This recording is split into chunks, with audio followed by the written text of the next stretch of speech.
오늘 우리에게 주시는 하나님 말씀은 사도행전 23장 31절에서 35절입니다. 보병이 명을 받은 대로 밤에 바울을 데리고 안디바드리에 이르러 이튿날 기병으로 바울을 호송하게 하고 영내로 돌아가니라. 그들이 가이사랴에 들어가서 편지를 총독에게 드리고 바울을 그 앞에 세우니 총독이 읽고 바울더러 어느 영지 사람이냐 물어 길리기아 사람인 줄 알고 이르되 너를 고발하는 사람들이 오거든 내 말을 들으리라 하고 헤롯궁에 그를 지키라 명하니라. 아멘. 모든 사람이 깊이 잠든 한밤중에 마침내 바울은 중무장한 보병 200명, 기병 70명, 창병 200명의 호위 속에서 예루살렘을 출발했습니다. 바울은 보병이나 창병처럼 도보로 행군한 것이 아니었습니다. 바울은 천부장이 제공해준 말을 타고 갔습니다. 바울을 고발한 대제사장들이나 산헤드린 공회 의원들 가운데에 그 누군들 바울처럼 군인 470명으로부터 경호를 받은 적이 있었겠습니까? 2000년 전에 지중해 세계를 석권한 로마 제국의 고관 대작들 가운데에 그런 경호를 받을 수 있는 사람들이 얼마나 많았겠습니까? 하지만 40여 명의 암살 단원으로부터 바울 한 사람의 생명을 보호하시기 위해서 하나님께서는 암살 단원들보다 10배가 더 넘는 군인들을 동원하신 것입니다. 바울을 둘러 호위하고 있는 군인 470명은 바울을 위한 결코 짧지 않은 손을 지니고 계신 삼위일체 하나님의 섬세한 손길이었습니다. 하지만 바울의 예루살렘 출발의 참된 의의는 유대인 암살단의 마수로부터 벗어나기 위한 육체적 피신 그 자체에 있지 않았습니다. 주님께서 로마군 요새의 차디찬 감방 안에 갇혀 있는 바울 곁에서 바울에게 이렇게 약속하시지 않았습니까? 담대하라. 네가 예루살렘에서 나의 일을 증언한 것 같이 로마에서도 증언하여야 하리라. 바울이 예루살렘에서 주님의 증인이었던 것처럼 로마에서도 주님의 증인이 되리라는 주님의 언약의 말씀이었습니다. 바울이 자신의 마지막 생을 던져야 할 곳이 제국의 심장 로마였던 것입니다. 따라서 그날 밤 바울이 군인 470명의 호위 속에서 예루살렘을 출발한 것은 주님께서 언약하신 그 로마를 향해 역사적인 첫 발을 내디딘 것이었습니다. 그렇다면 그날 밤 예루살렘을 출발하는 마상의 바울이 누렸을 감격을 어찌 필설로 다할 수 있겠습니까? 주님께서 말씀하셨습니다. 마태복음 10장 29절에서 31절입니다. 참새 2마리가 한 아사리온에 팔리지 않느냐? 그러나 너희 아버지께서 허락하지 아니하시면 그 하나도 땅에 떨어지지 아니하리라. 너희에게는 머리털까지 다 세신 바 되었나니 두려워하지 말라. 너희는 많은 참새보다 귀하니라. 이 세상 어느 누가 사람의 머리카락을 정확하게 셀 수 있겠습니까? 하지만 우리를 창조하신 하나님께서는 우리 각자의 머리카락 숫자까지 정확하게 세고 계십니다. 하나님께서 우리의 머리카락 숫자 세시는 것이 취미여서가 아니라 하나님께서 그 정도로 우리의 사정과 형편을 세밀하고도 정확하게 알고 계신다는 말입니다. 그래서 주님께서는 제자들에게 이 세상 그 무엇도 어떤 상황 속에서도 두려워하지 말라고 말씀하셨습니다. 우리의 머리카락 숫자까지 정확하게 세시는 그 능력으로 하나님께서 언제나 당신의 방법에 따라 우리를 책임져 주실 것이기 때문입니다. 바울은 지금 자신의 상상을 초월한 하나님의 그 책임져 주심을 직접 확인하고 있는 것입니다. 바울이 군인 470명의 경호 속에서 가이사랴를 향해, 아니 주님께서 언약하신 제국의 심장 로마로 향해 첫 발을 내디딜 때 바울의 심장이 터질 듯이 하나님을 찬양하지 않았겠습니까? 보병 200명, 창병 200명의 발자국 소리, 한밤의 정적을 깨트리는 기병 70명이 타고 있는 이른 필의 말 발굽 소리는 바울의 귀에 하나님을 찬미하는 우렁찬 코러스로 울리지 않았겠습니까? 바울은 자신의 코끝에 호흡이 남아있는 한 삼위일체 하나님께 아낌없이 자신을 더욱 드리리라 새롭게 다짐했을 것입니다.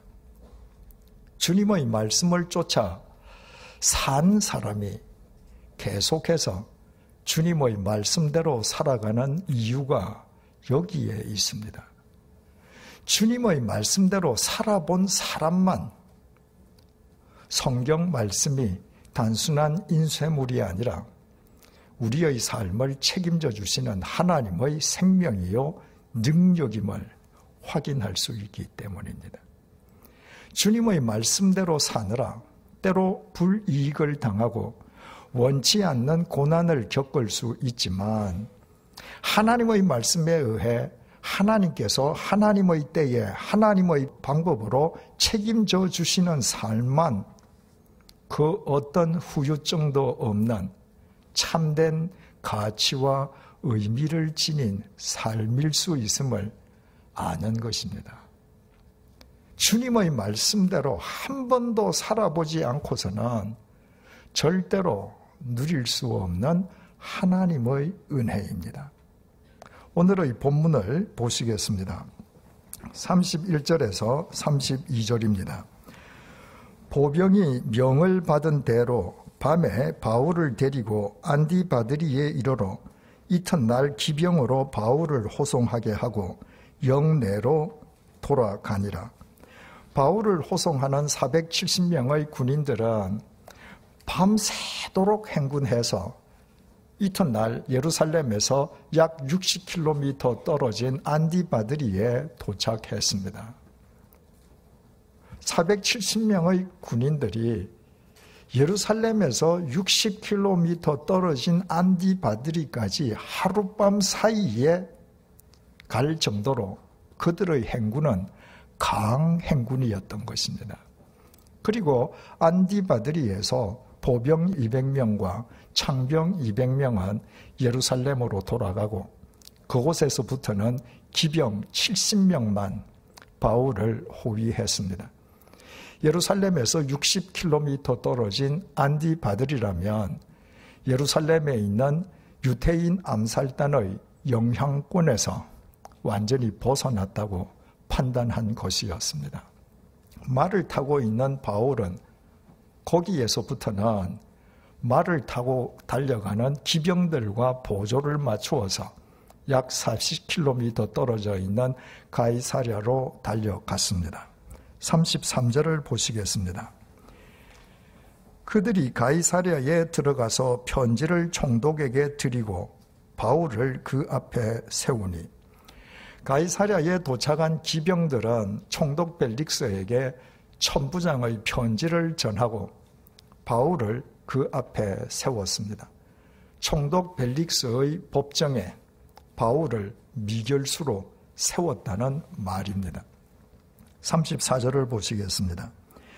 총독이 읽고 바울더러 어느 영지 사람이냐 물어 길리기아 사람인 줄 알고 총독은 천부장이 보낸 편지를 읽었습니다. 지난 시간에 확인해 보았듯이 천부장이 미결수 바울에 대해 서면 보고서로 쓴 그 편지는 천부장 자신을 과시하고 과장하기 위한 허위와 허세로 가득 찬 거짓 보고서였습니다. 총독 벨릭스가 과연 그 보고서를 읽고 그 보고서를 쓴 천부장의 거짓됨을 헤아렸겠습니까? 총독 벨릭스는 잠시 후에 다시 말씀드리겠습니다마는 평소에 뇌물을 밝히는 인간이었습니다. 총독 벨릭스는 자기 수하 부하들 가운데에서 어떤 사람이 의롭고 강직하고 맡은 소임에 충성을 다하는지 헤아려 볼 의지도 능력도 없었습니다. 총독 벨릭스는 누구든지 뇌물을 바치기만 하면 능력이나 자질과는 상관없이 그 사람을 우대했습니다. 총독 벨릭스는 부패한 관리였던 것입니다. 오늘날에도 자기에게 주어진 직위를 이용해서 불의한 방법으로 사욕을 채우는 사람들이 도처에 있습니다. 그런 사람들이 세상에서 호의호식할 수는 있을지라도 그들에게 그 직위를 주신 하나님께서는 하나님의 때에 하나님의 방법으로 반드시 책임을 물으실 것입니다. 우리에게 어떤 직위가 주어져 있든 우리에게 그 직위를 주신 하나님 앞에서 우리는 단지 청지기일 뿐임을 언제나 잊어서는 안 됩니다. 천부장의 편지를 다 읽은 총독은 바울에게 어느 영지 출신이냐고 물었습니다. 바울이 누구의 관할지에 소속되어 있는지를 확인하기 위함이었습니다. 로마 제국에는 수도 로마처럼 로마 황제가 직접 통치하는 지역도 있었고 원로원이 관할하는 지역도 있었습니다.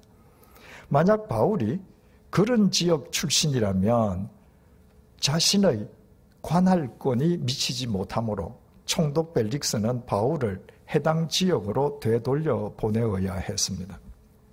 바울은 길리기아 출신이었습니다. 유대 총독 벨릭스는 수리아와 길리기아의 대리 대사도 겸하고 있었으므로 바울에 대해 재판권을 행사할 수 있었습니다. 35절입니다. 이르되 너를 고발하는 사람들이 오거든 네 말을 들으리라 하고 헤롯 궁에 그를 지키라 명하니라. 총독 벨릭스는 바울의 고발자들이 오면 재판을 열기로 하고 부하들에게 바울을 헤롯 궁에 지키도록 명령했습니다.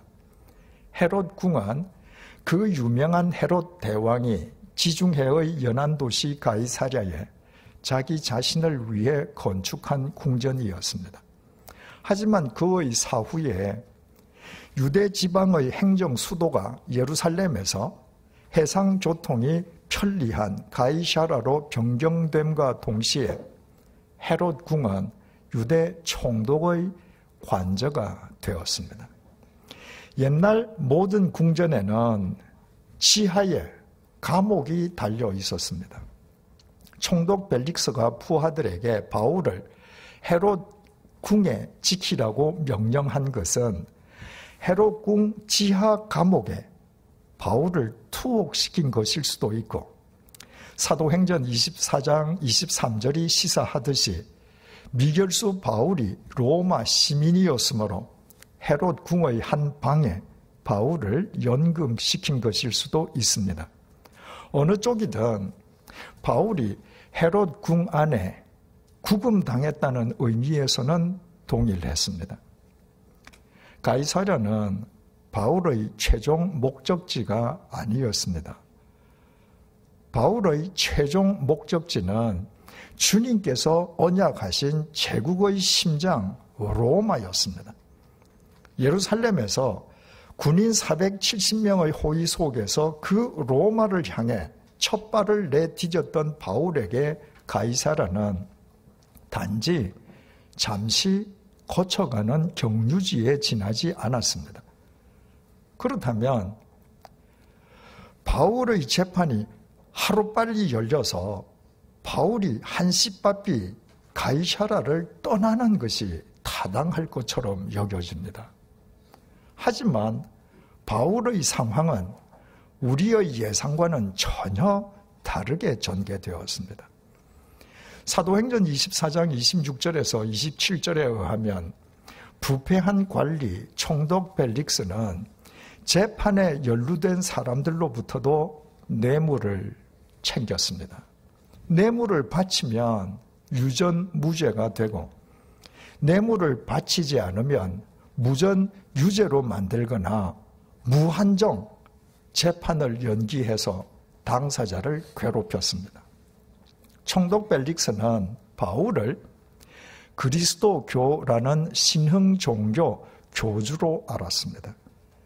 대부분의 신흥 종교 교주가 그렇듯이 총독 벨릭스는 신흥 교주 바울에게도 돈이 많을 것이라고 생각했습니다. 그래서 바울이 을에 뇌물을 바칠 것이라고 기대하면서 여러 차례나 바울을 불러내어서 개인적으로도 이야기를 나누었지만 바울은 도무지 뇌물을 바칠 기미를 보이지 않았습니다. 그러자 총독 벨릭스는 별다른 이유도 없이 바울을 헤롯 궁에 무려 2년 동안이나 구금해 두었습니다. 총독 벨릭스는 그처럼 매사를 자기 뱃속을 챙기는데 이용하는 전형적인 탐관오리였습니다. 그 탐관오리 총독 벨릭스 때문에 로마를 향해 출발해야 할 바울이 할 일 없이 2년 동안 가이사라의 헤롯 궁에 구금당해 무려 2년을 허송세월했다고 하는 것은 아무리 생각해도 언뜻 이해하기가 어렵습니다. 바울의 로마 행은 바울 자신의 개인적인 계획이 아니라 주님께서 바울에게 언약하신 주님의 뜻이었습니다. 그렇다면 바울은 속히 가이사라를 떠나 하루라도 빨리 로마에 도착해야만 했습니다. 그런데도 바울은 탐관오리 총독 벨릭스에게 가로막혀서 2년 동안이나 헤롯 궁에 할 일 없이 갇혀 있었어야만 했다는 것을 대체 어떻게 이해해야 하겠습니까? 그것은 조금도 어려운 난제가 아닙니다. 바로 그것이 인간의 상상을 초월한 주님의 섭리였습니다. 바울은 까닭 없이 가이사라의 헤롯 궁에 2년 동안 구금당해 허송세월한 것이 절대로 아니었던 것입니다. 바울은 그동안 3차례에 걸쳐 지중해 세계를 누비고 다니면서 전도 여행을 했습니다. 이곳에서 전도하다가 길이 막히면 전도 대상지를 저곳으로 옮겼습니다. 이곳 저곳 옮겨 다니느라 고린도후서 11장의 고백처럼 바울은 매질과 돌 팔매질을 당하기도 했고 바다에서 조난과 직면하기도 했고 광야의 위험과 강도의 위험을 겪기도 했고 가난과 추위와 배고픔으로 헐벗기도 했습니다. 그러나 바울이 지금부터 찾아가야 할 로마는 지금까지 바울이 거쳐왔던 그 어떤 전도 대상지와도 같지 않았습니다. 로마는 예수 그리스도의 피로 붉게 물들여야 할 제국의 심장이었습니다. 그 심장 로마를 예수 그리스도의 피로 물들여 소생할 수 있게끔 바울 자신의 마지막 생을 송두리째 던져야 할 최후의 종착지였습니다. 그리고 바울은 마침내 그 로마에서 의연하게 참수형을 당함으로 바울의 순교로 제국의 심장 로마는 예수 그리스도의 피로 붉게 물들었습니다. 주님께서는 바로 그 날을 위해서 바울로 하여금 2년 동안 가이사라의 헤롯 궁에서 철저하게 준비하게 하셨던 것입니다. 사람이 모르고 죽는 것은 조금도 어려운 일이 아닙니다. 교통사고를 당해서 죽거나 심장마비로 죽는 데에는 훈련이나 준비를 필요로 하지 않습니다. 오랜 투병 끝에 죽는 것도 어렵지 않습니다. 오랜 기간에 걸친 투병 자체가 죽음을 위한 준비입니다. 하지만 사람이 죽을 줄 멀쩡히 알면서 죽는 것, 그것도 아무 죄 없이 목이 잘려 비참하게 죽는 것을 뻔히 알면서도 그 죽음을 피하기는커녕 도리어 사지로 찾아 들어가는 것은 절대로 쉽지 않습니다. 그것이 가능하기 위해서는 그 사람의 심령이 생명으로 충만해 있어야만 합니다. 그래야 죽음을 초월하는 생명으로 성화될 수 있습니다. 이것이 주님께서 바울을 2년 동안 가이사랴에서 준비하게 하신 이유였습니다. 바울은 2년 동안 가이사랴에서 헤롯 궁에 갇혀 있었습니다. 건축광이었던 헤롯 대왕이 자신을 위해 건축했던 궁전이었던 만큼 얼마나 화려하고 웅장했겠습니까? 하지만 헤롯 대왕은 자신을 위해 건축한 그 궁전 속에서 천년만년 살지 못했습니다. 그의 사후에는 그의 후손들이 버젓이 있었지만 그들의 차지가 되지도 못했습니다. 헤롯 궁은 지중해 세계를 제패한 패자 로마 제국의 총독 차지가 되었습니다. 그리고 오늘날에는 로마 제국도 헤롯 궁도 다 사라지고 없습니다. 헤롯 궁은 인생 부상의 상징이었습니다. 바울은 2년 동안 인생 무상의 상징인 그 헤롯 궁에서 자신의 심령을 오직 주님의 말씀으로 주님의 영원한 생명과 능력으로 날마다 충만하게 채워갔습니다. 고린도후서 4장 16절을 통한 바울의 고백을 빌리자면 그 2년 동안 바울의 겉사람은 예전보다 더 낡아졌지만 바울의 속사람은 주님 안에서 날로 더욱 강하고 새로워졌습니다. 그리고 그 바울이 마침내 로마에서 주님을 위해 참수형을 당함으로 제국의 심장을 예수 그리스도의 피로 붉게 물들여 주님 안에서 소생하게 했습니다. 바울 자신이 죽음으로 로마 제국을 새롭게 했을 뿐만 아니라 바울 자신도 영원히 살았습니다.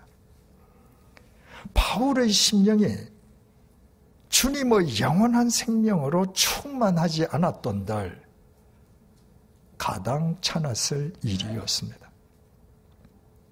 바울은 전형적인 탐관오리, 총독 벨릭스에게 뇌물을 바치지 않았다는 죄 아닌 죄 때문에 무려 2년 동안 헤롯 궁에 구금당해 있어야만 했습니다. 하지만 그 2년 동안의 기간은 바울을 위한 주님의 특별하신 은혜의 기간이었습니다. 그 2년 동안 바울의 심령은 주님의 생명으로 농익을 대로 농익어 마침내 죽어서 도리어 영원히 살고 영원히 살리는 영원한 생명의 통로가 되었습니다. 그래서 바울은 참수형을 당하기 전에 로마의 지하 감옥에서 우리에게 이렇게 권면합니다. 빌립보서 4장 4절 말씀입니다. 주 안에서 항상 기뻐하라. 내가 다시 말하노니 기뻐하라. 바울은 어떤 상황이든 주님 안에서 반드시 합력해서 선으로 귀결된다는 사실을 자신의 믿음과 삶의 경험으로 분명히 알고 있었습니다. 인간의 지식과 판단을 초월하는 하나님의 섭리는 언제나 신묘막측하기 때문입니다. 그래서 바울은 자신이 원치 않는 상황 속에서도 범사에 감사할 수 있었고 항상 기뻐할 수 있었습니다.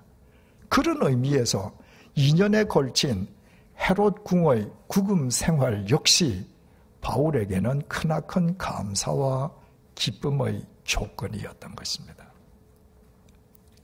의를 행하고 불의와 타협하지 않았다는 이유로 지금 자기 인생이 억울하게 헤롯 궁에 구금당해 있습니까? 경제적이거나 건강상의 이유로 지금 자기 인생이 원치 않는 헤롯 궁에 갇혀 있습니까? 그렇다면 도리어 하나님께 감사하고 기뻐하십시다. 그 헤롯 궁으로 우리를 이끌어 들이신 분이 주님이심을 잊지 마십시다. 인생 무상의 상징인 그 헤롯 궁에서 모든 육체는 풀과 같고 모든 영광은 풀의 꽃과 같으니 풀은 마르고 꽃은 떨어지되 오직 주님의 말씀만 세세토록 있음을 날마다 우리의 마음속에 되새기십시다. 우리의 심령을 주님의 그 영원하신 말씀으로 그 말씀의 생명과 능력으로 날마다 충만하게 채워가십시다. 우리의 심령을 주님의 영원한 생명으로 채우는 것은 이 세상의 심장을 예수 그리스도의 피로 붉게 물들이는 것입니다. 그때 우리 역시 바울처럼 죽어서 도리어 영원히 살고 영원히 살리는 영원한 생명의 통로로 우뚝 설 수 있습니다. 결코 짧지 않은 손을 지니고 계신 주님께서 우리를 인생 무상의 헤롯 궁으로 부르신 까닭이 바로 거기에 있습니다. 기도하시겠습니다. 주님의 증인인 바울이 로마에 이르기 전에 주님께서 2년 동안 그를 가이사랴의 헤롯 궁에 갇혀 있게 하셨습니다. 인생 무상의 상징인 헤롯 궁은 풀은 마르고 꽃은 떨어지되 오직 주님의 말씀만 세세토록 있음을 확인하고 그 말씀의 생명과 능력으로 자신을 채우기에 가장 적합한 곳이었습니다. 바울은 그 과정을 거쳐 로마 제국의 심장을 예수 그리스도의 피로 붉게 물들이는 우리가 알고 있는 사도 바울이 되었습니다. 의를 행하고 불의와 타협하지 않았다는 이유로 지금 헤롯 궁에 갇혀 있다면 경제적이거나 건강상의 이유로 지금 원치 않는 헤롯 궁에 갇혔다면 도리어 감사하며 기뻐하게 해 주십시오. 인생 무상의 헤롯 궁에서 우리의 심령을 영원하신 주님의 말씀으로, 말씀의 생명과 능력으로 날마다 충만하게 채워가게 해 주십시오. 우리의 겉사람은 하루하루 낡아져도 우리의 속사람은 결코 짧지 않은 손을 지니신 주님 안에서 점점 더 강하고 새로워지게 해 주십시오. 우리로 인해 이 세상의 심장이 예수 그리스도의 피로 붉게 물들게 해 주십시오. 바울처럼 죽어서 도리어 영원히 살고 영원히 살리는 영원한 생명의 통로로 우뚝 서게 해 주십시오. 예수님의 이름으로 기도드립니다. 아멘.